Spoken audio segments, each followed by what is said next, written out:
गई। विवाहिता कलना गांव मनोज मंडल की पत्नी है। घटना सोमवार देर शाम की है। जानकारी के अनुसार मृतका के पति स्वयं टेम्पो चलाकर जा रहे थे, जहां बलवाहा गांव के समीप सामने से आ रहे बाइक चालक ने जोरदार टक्कर मार दी, जिससे टेम्पो में बैठे कल्पना नीचे गिरकर गंभीर रूप से घायल हो गई।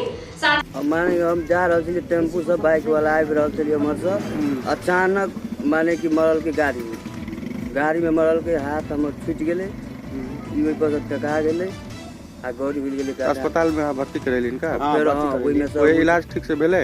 हां वो इलाज में सुइया एगो दूगो देल के रेफर कर देलके, रेफर कर दे माने कि डेथ भ गेल बुझी ओहि में। तो अपनी यहाँ अपना सुरक्षा से इनका जैसे अंतिम संस्कार कर रहल छै, पोस्टमार्टम नहीं करावे। इनके पति मनोज समेत बाइक चालक व बाइक पर बैठे दूसरा युवक भी गंभीर रूप से घायल हो गया। आनंद फानन में स्थानीय लोगों ने चारों जख्मी को पीएससी बासोपट्टी में भर्ती कराया, जहां विवाहिता की हालत गंभीर देखते हुए चिकित्सकों ने प्राथमिक उपचार के बाद रेफर कर दिया, जहां गर्भवती विवाहिता की इलाज के दौरान हो गई मौत। बिस्फी, जयनगर, लखनऊ, रहिका सहित अन्य प्रखंड मुख्यालय पर आज देशव्यापी किसान आंदोलन के समर्थन में भाकपा और भाकपा माले कार्यकर्ताओं द्वारा एक दिवसीय उपवास के साथ धरना प्रदर्शन किया गया। केंद्र सरकार द्वारा लागू किए गए कृषि सुधार बिल के विरोध में अब आंदोलन तेज होता जा रहा है। आंदोलन को लेकर वाम दलों के कार्यकर्ताओं ने इस कानून का किसान मजदूर विरोधी बताते हुए सरकार से किसान हित में इस कानून को वापस लेने की मांग की।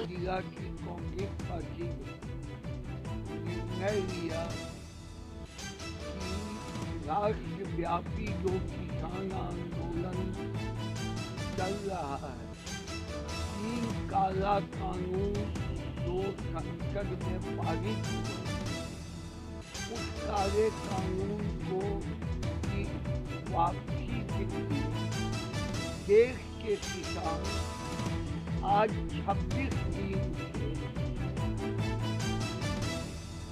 बैठे हुए हैं सड़क पर। दिल्ली जाने से रोका जा रहा है। हजारों हजार किसान दिल्ली के तमाम, यूपी के किसान, हरियाणा के किसान, पंजाब के किसान, राजस्थान के किसान, देश के हर कोने के किसान एकजुटता प्रकट कर रहे हैं। यहाँ की पार्टी ने उस आंदोलन के समर्थन में आज पूरे जिला के सभी प्रखंड सह अंचल कार्यालय पर सामूहिक उपवास रखा। उसके साथ साथ बिहार सरकार के गठन, नई सरकार बनने के बाद सरकार ने वादा किया कि किसानों के समर्थन मूल्य पर धान खरीद किया जाएगा। महीने बीत गए। यहाँ बिहार का किसान जो गरीब किसान है, मध्यम किसान है, धनी किसान है, जो कर्ज में गरीब किसानों ने बीज खरीदा, कर्ज करके बुआई की, खेती किया, वह किसान आज व्यवसायी के हाथ से 900-1000 रुपये में धान बेच। अब यह धान व्यवसायी के हाथ जा रहा है। सरकार साथ ही सभी पंचायतों में पैक्स के माध्यम से सरकार द्वारा घोषित न्यूनतम समर्थन मूल्य पर धान की खरीदारी करने की मांग को लेकर स्थानीय प्रशासन को ज्ञापन सौंपा। सरकार का निर्देश है कि सभी पैक्स के द्वारा समर्थन मूल्य पर धान खरीदा जाए। हम मधुबनी जिला के इस किसान जो अनशन पर बैठे हुए हैं उसका समर्थन करते हैं और हम सरकार से, मधुबनी के जिला प्रशासन से मांग करते हैं कि अविलंब त्वरित मधुबनी जिला के 399 पंचायतों में हल्लाखी के 17 पंचायतों में पैक्स के द्वारा अविलंब धान खरीद का काम जहां शुरू हुआ उसमें तेजी बरती जाए। वैश्विक महामारी कोरोना वायरस के संक्रमण से बचाने के लिए जल्द ही कोविड-19 टीकाकरण शुरू होने वाला है। स्वास्थ्य विभाग के द्वारा टीकाकरण की तैयारी को अंतिम रूप दिया जा रहा है। इसी कड़ी में आज बिस्की, बाबूबरही सहित अन्य प्रखंडों के प्राथमिक स्वास्थ्य केंद्रों पर चिकित्सक, चिकित्सीय कर्मी और आशा कार्यकर्ताओं को कोविड-19 टीकाकरण को लेकर प्रशिक्षण दिया गया। के साथ 17 स्थान पर भेजेंगे। ये लिस्ट वैक्सीनेटर अफसर, प्रथम वैक्सीनेशन अफसर और द्वितीय वैक्सीनेशन अफसर के साथ साझा की जाएगी। जैसा कि आप देख सकते हैं, टीकाकरण स्थल एक चुनाव बूथ की तरह ही दिखाई देता है। इस स्थल पर कार्यरत कर्मचारी अलग अलग गतिविधियों के लिए जिम्मेदार होंगे, जैसे टीकाकरण के लिए आए लोगों की पात्रता की जांच करना, स्थल पर भीड़ का प्रबंधन करना, लाभार्थियों का सत्यापन करना, कोविड-19 वैक्सीन लगाना, लाभार्थियों की टीकाकरण में सहायता करना, टीकाकरण स्थल अस्पताल बिहार राज्य स्वास्थ्य समिति के एक्सपर्ट टेक्नीशियंस के द्वारा स्वास्थ्य कर्मियों को यह प्रशिक्षण ऑनलाइन दिया गया। बिस्की प्रखंड क्षेत्र के औसी ओपी क्षेत्र के गांव में एक आम के बगीचे से 160 बोतल नेपाली शराब औसी ओपी पुलिस द्वारा बरामद की गई है। औसी ओपी अध्यक्ष कुणाल कुमार ने बताया कि गुप्त सूचना मिलने पर आम के बागीचे में छापेमारी की गई। शराब को बागीचे में छुपाकर रखा हुआ था और वहां से शराब की सप्लाई भी हो रही थी। पुलिस ने बरामद शराब को जब्त कर लिया। कारोबारी मौके से फरार हो गया। औसी ओपी अध्यक्ष कुणाल कुमार ने कहा कि शराब कारोबारी की पहचान अभी तक नहीं हो पाई है। पुलिस मामले की जांच कर रही है। जल्द ही शराब धंधेबाज की पहचान कर ली जाएगी। शिक्षक नियोजन को लेकर अभ्यर्थियों का इंतजार अब खत्म होने जा रहा है।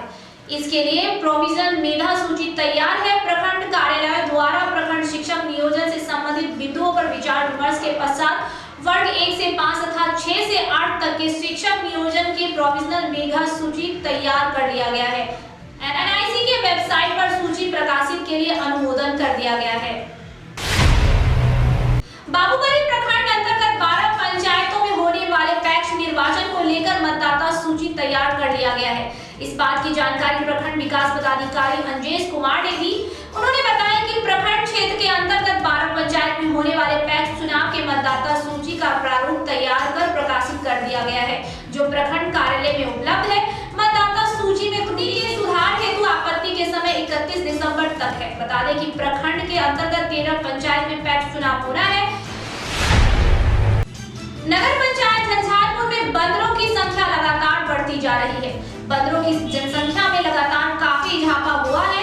इन दिनों बंदरों की काफी संख्या में झुंड के साथ नगर के किसी कोने में देखा जा सकता है। बंदर के आतंक से झंझारपुर नगरवासी परेशान है। पिछले दिनों स्थानीय विधायक नीतीश मिश्रा की मौजूदगी में मुख्य वीरेंद्र नारायण भंडारी ने बंदरों के उत्पात से नगरवासी को निजात दिलाने के लिए वन विभाग के रेंजर सुधीर कुमार मुकुल से आग्रह किया था, लेकिन बंदरों की संख्या हजारों में रहने के कारण वन विभाग ने अपना पल्ला यह कहते हुए झाड़ लिया है कि विगत दिनों से दिन भर में महज एक बंदर को पिंजरे के माध्यम से पकड़ा गया है। ऐसे में विभाग के पास इतना फंड भी नहीं है जो हजारों की तादाद में रहने वाले बंदर से निजात दिला सके। अब नगर वासियों को इन बंदरों के उत्पात से भगवान ही बचाए। नगर पंचायत झंझारपुर को नगर परिषद में अपग्रेड करने के लिए जिलाधिकारी के माध्यम से नगर विकास विभाग को एक प्रस्ताव भेजा है, जिसमें झंझारपुर के शहरी क्षेत्र का दायरा बढ़ाकर झंझारपुर प्रखंड के सुखेत, सिमरा और लखनौर प्रखंड के केथिनिया, बेहट, उत्तरी और दक्षिणी पंचायत को भी इसमें जोड़ दिया गया है। हाल ही में बिहार सरकार द्वारा सूबे में नए नगर इकाई के गठन और अपग्रेडेशन को मंजूरी दी गई, जिसके बाद नगर विकास विभाग द्वारा नगर पंचायत झंझारपुर से अपग्रेडेशन के लिए प्रस्ताव मांगा गया था। उसी के आलोक में झंझारपुर के 2 और लखनऊ के 3 नए पंचायत को मिलाकर झंझारपुर को नगर परिषद का दर्जा देने के लिए प्रस्ताव भेजा गया है। सूबे के पीएचडी मंत्री सह राजनगर के विधायक डॉक्टर रामप्रीत पासवान का अंधराठाड़ी के महंत राजेश्वर गिरी उच्च विद्यालय परिसर में नागरिक अभिनंदन किया गया।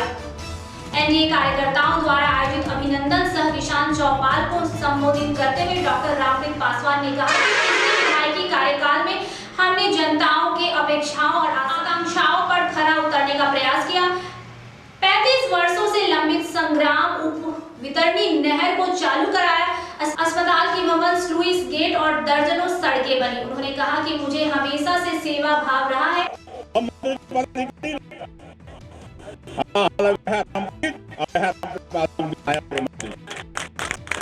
नेतृत्व ने मुझे जो नई जिम्मेदारी दी है उसे निष्ठापूर्वक निभाऊंगा। साथ ही अपने विभाग के माध्यम से सरकार की महत्वाकांक्षी हर घर तक स्वच्छ पानी पहुंचाने का काम होगा।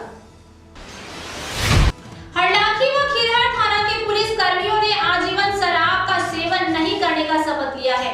दोनों थाना के पुलिस कर्मियों ने हाथ उठाकर आजीवन शराब से दूर रहने एवं बिहार शराबबंदी कानून को पूरी तरह प्रभावित बनाने के लिए विधि सम्मत कार्रवाई पूरी निष्ठापूर्वक करने का शपथ लिया।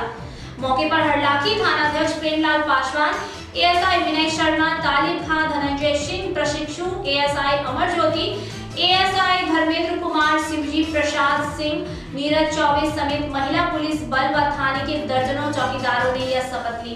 वहीं खीरहर थाना पर थानाध्यक्ष अंजेश कुमार, एएसआई फिरोज अहमद खान, एएसआई धर्मवीर सिंह यादव, कुलदीप यादव समेत अन्य पुलिस कर्मियों के साथ चौकीदारों ने शपथ ली।